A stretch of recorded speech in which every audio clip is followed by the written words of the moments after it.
ఎద్దు మీద శివునిలా వచ్చాడు. వీడు నాకు శివుడిలా కనిపిస్తలేడు రా. కాకి చొక్కా వేసుకుని పకటి వేషగాడు వచ్చాడు అనుకుంటా. రే శిఖరే, చిల్లరిచ్చి పంపించరా. ఇగో భం భం భోలేనాథ్.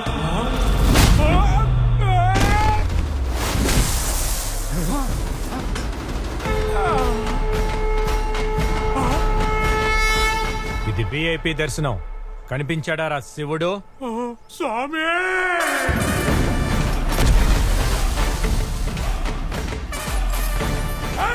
పక్కను కొట్టగానే దేవుడు అయిపోతారా? కొట్టరా.